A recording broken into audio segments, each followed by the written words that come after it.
శ్రీమాత్రే నమః. నమస్కారం అండి అందరికీ. Welcome to my YouTube channel Shri Manju spiritual videos. మనము నిన్నటి వీడియోలో నందీశ్వర విద్య వరకు చెప్పుకున్నాం కదండి. అక్కడి నుంచి కంటిన్యూషన్ అండి. శ్రీమాత్రే నమః. శ్రీ విద్య పంచదశి వివరణ గురించి తెలుసుకుంటున్నాం కదా. ఇది నందీశ్వరుడు భాషించిన మంత్రం. ఇందులో 14 అక్షరాలు ఉంటాయి. అస్య శ్రీ నందికేశ్వర విద్యాంబ మహామంత్రస్య దక్షిణమూర్తి ఋషి పంక్తిఛంద నందికేశ్వర విద్యాంబ దేవత సా ఏ ఈ లా హ్రీం బీజం సా హా ల హ్రీం శక్తి సకల హ్రీం కీలకం జపే వినియోగ ఖండత్రయంతో 2 ఆవృత్తులు న్యాసమండి. ధ్యానం సా కుంకుమ విలేపన మలికచుంబి కస్తూరికం సామందహాస్తేక్షణ సచార చాపపాశాంకుశం ఆశేష జనమోహిని మరణమాల్య భూషంబరం జపకుసుమ బాసుర జప విద్యో స్మరే దంబికం. మంత్రం సా ఏ ఈ లా హ్రీం సా హా లా హ్రీం స కా లా హ్రీం.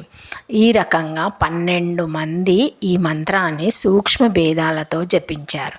అయితే ఈ మంత్రం ఇలాగే స్వల్ప భేదాలతో ఇంకా కనిపిస్తుంది. అవి 1 పూర్తి విద్య, 2 తురియాంబ, 3 కామకల విద్య. వీటిలో ఈ మంత్రము ఋషి ధ్యాన శ్లోకం కూడా వేరువేరుగా ఉంటాయి. మంత్ర ఆవిర్భావం ఎలా అన్నది తెలుసుకుందామండి. పంచదశి మహామంత్రము ఎలా ఆవిర్భవించింది అనే విషయము ఒకసారి చూద్దాం. జగత్ సృష్టి జరిగినప్పుడు పంచభూతాలలో ముందుగా ఆవిర్భవించింది ఆకాశం.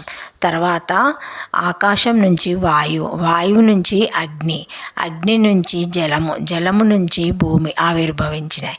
ఇప్పుడు ఆకాశం లక్షణము శబ్దము కాబట్టి ఆకాశంలో ఒక శబ్దం మాత్రమే ఉంది.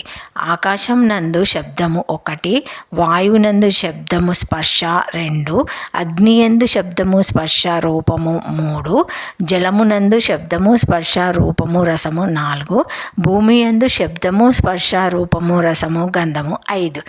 ఇప్పుడు ఈ మొత్తం చూస్తే 5 + 4 + 3 + 2 + 1 = 15 భాగాలైనాయి. ఈ 15 భాగాలే పంచదశి మంత్రంలోని 15 అక్షరాలు. పంచదశి మహామంత్రం ఎలా వచ్చింది అనే విషయము సౌందర్య లహరిలోని 32వ శ్లోకం చదువుకుంటే మనకు అర్థమవుతుంది. శివశక్తి కామ క్షితిరథ రవిషిత కిరణ స్మరోహంస చక్ర సదా నుజ పరమర హారయ అమిహ్లురేఖాభిస్తి నృభిరావాసానేషు ఘటిత భజంతే వర్ణస్తే తవ జనాని నామవయ వతం. శ్రీమాత్రే నమః. మన్మధుడు ఉపాసించిన మంత్రానికి చివర శ్రీం బీజాన్ని కలిపినట్లయితే అది షోడాశి మహామంత్రం అవుతుంది. కావ్యకంఠ గణపతి మునివర్యులు తమ మహావిద్య సూత్ర గ్రంథంలో కా ఏ ఈ లా హ్రీం హా సా కా హా లా హ్రీం స కా లా హ్రీం శ్రీం. అదే ఆది విద్యలో అయితే హా సా కా లా హ్రీం హా సా కా హా లా హ్రీం సా కా లా హ్రీం శ్రీం. ఇవి షోడాశి మంత్రాలు. కొన్ని సాంప్రదాయాల్లో వీటినే ఉపాసన చేస్తున్నారు. అయితే పంచదశి మహామంత్రానికి శ్రీం బదులుగా ఈంకారం చేర్చినప్పటికీ అది షోడాశి మంత్రంగా లక్ష్మీరథుడు కూడా దీన్ని అంగీకరించారు. అప్పుడు మంత్రము కాది విద్యలో కా ఏ ఈ లా హ్రీం హా సా కా లా హ్రీం స కా లా హ్రీం ఈం. ఆది విద్యలో హా సా ఖా లా హ్రీం హా సా ఖా హా లా హ్రీం స కా లా హ్రీం హీం. ఇవి కూడా షోడాశి మంత్రాలే. అయితే మహాషోడాశి అని ఒక మంత్రం ఉన్నది. అందులో అష్టో బీజాక్షరనాదో పంచాంచ దశి తతః పంచబీజాక్షరోస్య శ్రీ మహాషోడాశి మాత. పంచదశి మహామంత్రానికి ముందు 8, తర్వాత 5 బీజాక్షరాలు కలిపినట్లయితే దాన్ని మహాషోడాశి అంటారు. ఇందులో మొత్తం 28 బీజాక్షరాలు ఉంటాయి. ఇది బ్రహ్మ విద్య, మోక్ష విద్య. అయితే ముందుండే బీజాక్షరాలు ఏవి, తర్వాత ఉండే బీజాక్షరాలు ఏవి? శ్రీ బీజమయ స్మరః యోని శక్తియా సర్వం చ మాయా కమలాత్మ విద్యా శక్త్యాది బీజాని విలోమితాని శ్రీ షోడాశరణ పరదేవత. పంచదశి మహామంత్రానికి ముందు శ్రీం హ్రీం క్లీం ఐం సహ ఓం హ్రీం శ్రీం ఈ 8 అక్షరాలు ఉండాలి. అలాగే పంచదశి మహామంత్రం తర్వాత సౌ హం క్లీం హ్రీం శ్రీం ఈ 5 బీజాక్షరాలు ఉండాలి. అప్పుడు ఖాదీ విద్య మంత్రం. ఇందులో 28 అక్షరాలు ఉంటాయి. అయితే పంచదశి మహామంత్రము 3 ఖండాలుగా ఉంటుంది. అందులో ఒక్కొక్క ఖండాన్ని ఒక్కొక్క బీజాక్షరంగా లెక్క పెడితే అప్పుడు ఈ మంత్రంలో 16 అక్షరాలు ఉంటాయి. అదే ఆది విద్యలో ఈ మంత్రము సకల వేదాసారము, పరమేశ్వరి స్వరూపం, బ్రహ్మ విద్య. దీని మించిన వేదం కానీ మంత్రం కానీ ఏవీ లేవు. ఓంకారము ప్రణవము, ఇది పరమేశ్వర బీజం. అయితే శక్తి ప్రణవాలు విడిగా 5 ఉన్నాయి. అవి శ్రీం హ్రీం క్లీం ఐం సహ. ఈ శక్తి ప్రణవాలే పంచదశి మహామంత్రానికి ముందు తర్వాత కూడా ఉంటాయి. శ్రీం హ్రీం క్లీం ఐం సహ ఓం హ్రీం శ్రీం ఇవి 3 ఉండే ప్రణవాలు. వీటిలో ఓంకారము ప్రణవము కాగా మిగిలిన 7 శక్తి ప్రణవాలు పంచదశి మహామంత్రానికి తర్వాత ఉండేది సహో, ఐం క్లీం హ్రీం శ్రీం. ఇవన్నీ శక్తి ప్రణవాలు. ఈ రకంగా మొత్తం మీద మహాషోడశి మహామంత్రంలో ఒక ఓంకారం 12 శక్తి ప్రణవాలు ఉంటాయి.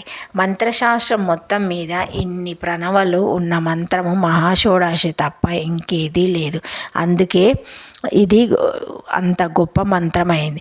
దీనికి ఆదిదేవత సాక్షాత్తు పరమేశ్వరి, లలితా త్రిపుర సుందరి, రాజరాజేశ్వరి, పరాభట్టారిక. అందుకే ఈ మంత్రము మోక్షప్రదాయిని, కైవల్యప్రదాయిని అనబడుతుంది. మహాషోడశిలో ప్రణవాలు 13, పంచదశి మహామంత్రంలోని బీజాక్షరాలు 15, వేరేసి 28 బీజాక్షరాలు ఉన్నాయి. షోడశి అంటే 16 అనే కదా, మరి 28 అక్షరాల మంత్రము షోడశి ఎలా అవుతుంది అనేది ప్రశ్న. పంచదశి మహామంత్రంలోని 3 కుటములను 3 బీజాలుగా తీసుకోవాలి. అవి 1 వాగ్భవ బీజము శ్రీమాత్రే నమః, 2 కామరాజ బీజము, 3 శక్తి బీజం. అప్పుడు లెక్క పెడితే పంచదశి మహామంత్రానికి ముందు 8 ప్రణవాలు, పంచదశి మహామంత్రంలోని 3 కుటములు 3 బీజాక్షరాలు, పంచదశి మహామంత్రం తర్వాత 5 ప్రణవాలు. 8 + 3 + 5 16, వేరేసి 16 అక్షరాల మంత్రం. ఇదే మహాషోడశి. శ్రీ విద్యలో అత్యుత్తమమైన తిరుగులేని మహామంత్రం. ప్రసిద్ధమైన మమలా గ్రంథాలలో రుద్రయమాలం ఒకటి. అందులోని త్రికుట రహస్యంలో షోడశి మంత్రాన్ని వివరించారు. బ్రహ్మ విద్య అయిన షోడశి మహామంత్రంలో 28 అక్షరాలు ఉంటాయి. అయితే 6 రకాల షోడశి మంత్రాలు ఉన్నాయి.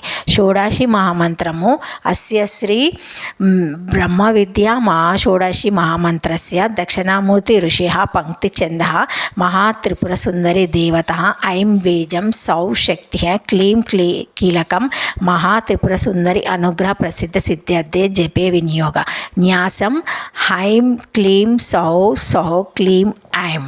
ధ్యానం రేపు తెలుసుకుందామండి. శ్రీమాత్రే నమః. Thank you.